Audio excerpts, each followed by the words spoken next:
Bismillahirrahmanirrahim. Assalamualaikum warahmatullahi wabarakatuh. Kali ini kita akan membahas tentang hidrolisis garam. Adapun tujuan pembelajaran kali ini, yang pertama, siswa mampu membandingkan garam yang dapat terhidrolisis dalam air dan menentukan sifat garam yang terhidrolisis.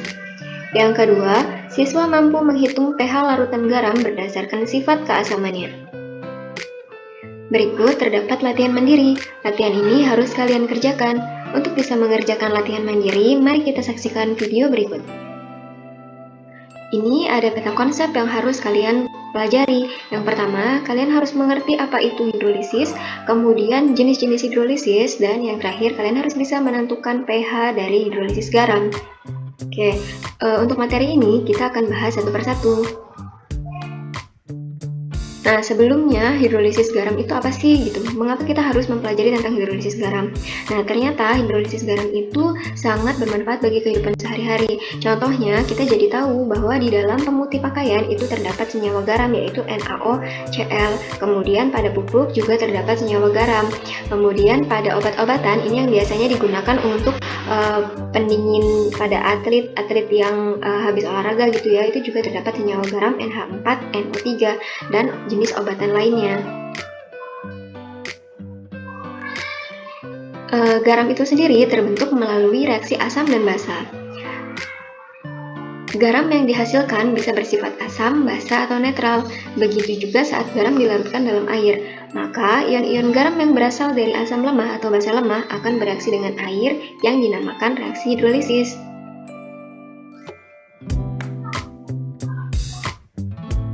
Apa yang dimaksud dengan reaksi hidrolisis? Lalu, apakah jenis-jenis hidrolisis larutan garam dan bagaimana perhitungan pH pada hidrolisis garam? Mari kita simak materi berikut. Hidrolisis adalah reaksi penguraian garam dalam air membentuk ion positif dan ion negatif. Ion-ion tersebut akan bereaksi dengan air membentuk asam dan basa asalnya. Selanjutnya, jenis-jenis hidrolisis garam. Larutan garam di dalam air itu ternyata tidak hanya bersifat netral, tetapi juga ada yang bersifat asam dan bersifat basa. Ada 4 jenis garam hidrolisis gitu ya. Yang pertama, yaitu garam yang terdiri dari asam lemah dan basa kuat. Maka, garam yang berasal dari asam lemah dan basa kuat itu akan terhidrolisis secara parsial dan memiliki sifat basa. Perhatikan di sini, sifat basa muncul karena terdiri dari asam lemah dan basa kuat.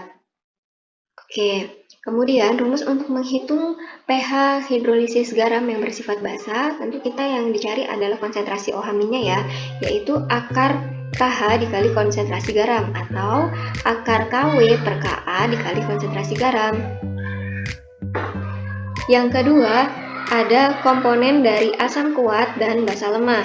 Jenis hidrolisisnya hidrolisis parsial juga, dan sifatnya itu sifat asam karena di sini berasal dari asam kuat dan basa lemah. Lalu rumus yang kita gunakan yaitu konsentrasi H+ sama dengan akar KW per Kb dikali konsentrasi garam. Yang ketiga, ada komponen yang berasal dari asam lemah dan basa lemah. Maka jika terdiri dari asam lemah dan basa lemah, hidrolisisnya merupakan hidrolisis total. Nah, untuk mengetahui sifatnya itu tergantung dari nilai Ka dan Kb-nya. Jika nilai Ka itu sama dengan Kb, maka pH-nya 7. Kemudian jika Ka lebih besar dari Kb, maka pH-nya itu kurang dari 7. Jika Ka-nya kurang dari Kb, maka pH-nya plus 7. Nah, rumus yang kita gunakan yaitu ini. Konsentrasi H+ sama dengan akar Ka dikali Kw per Kb. Nah, yang terakhir ini ada jenis hidrolisis garam yang keempat, yaitu yang berasal dari asam kuat dan basa kuat. Namun, jika komponennya terdiri asam kuat dan basa kuat, itu tidak terjadi hidrolisis. Seperti itu. Nah, jadi kuncinya untuk belajar tentang hidrolisis garam, kalian harus bisa membedakan mana yang merupakan asam kuat, asam lemah, basa kuat, dan basa lemah. Sehingga nanti bisa menentukan sifatnya, apakah dia bersifat asam atau bersifat basa. Seperti itu. Nah, berdasarkan rumus-rumus yang sudah dijelaskan, maka kita bisa melakukan perhitungan, yaitu sebagai berikut.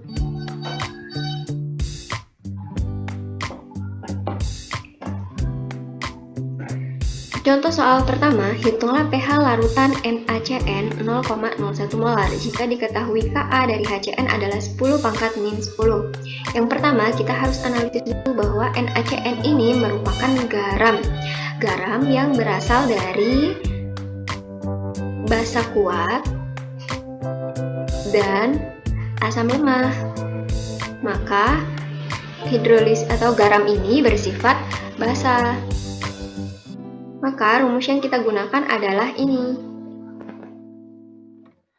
Konsentrasi OH- sama dengan akar KW dikali Ka dikali dengan konsentrasi garam itu sendiri.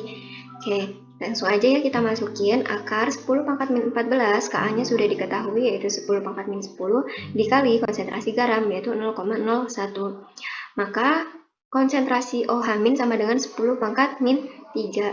Dari konsentrasi OH- kita bisa cari POH yaitu dengan min log 10 pangkat min 3 sama dengan 3. Oke, karena POH-nya 3, maka pH-nya adalah 11. Mudah ya? Ya, yang penting kalian tahu mana yang asam kuat basa kuat, mana yang asam lemah basa lemah, lalu kalian tentukan dia bersifat asam atau basa sehingga kita bisa menggunakan rumus yang sesuai.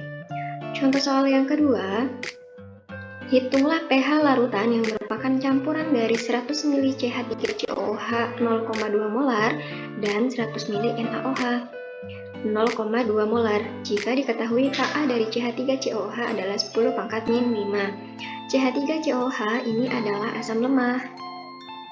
Lalu NaOH itu adalah basa kuat. Maka garam yang terbentuk akan bersifat basa. Ini ya, garam yang terbentuk akan bersifat basa, yaitu garam CH3COONa. Nah, untuk perhitungannya, yang pertama kita harus cari mol dari CH3COOH. Mol rumusnya adalah volume dikali dengan konsentrasi. Jadi 0,1 dikali 0,2 hasilnya 0,02. Mol NaOH sama dengan 0,1 dikali 0,2 hasilnya adalah 0,02 mol. Maka kita tulis reaksinya CH3COOH plus NaOH menghasilkan garam CH3COONa plus H2O. Mol CH3COOH 0,02 mol, mol NaOH 0,02 mol, maka yang bereaksi sebanyak 0,02 mol, 0,02 mol, dan garamnya terbentuk 0,02 mol. Nah ini ya.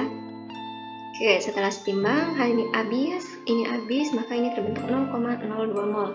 Setelah itu, kita cari konsentrasi garamnya. Konsentrasi garam rumusnya adalah mol per volume.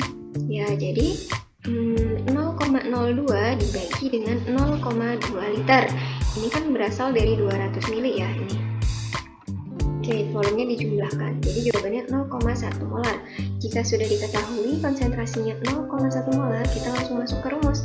Rumusnya yaitu konsentrasi OH- sama dengan akar KW per Ka dikali konsentrasi garam.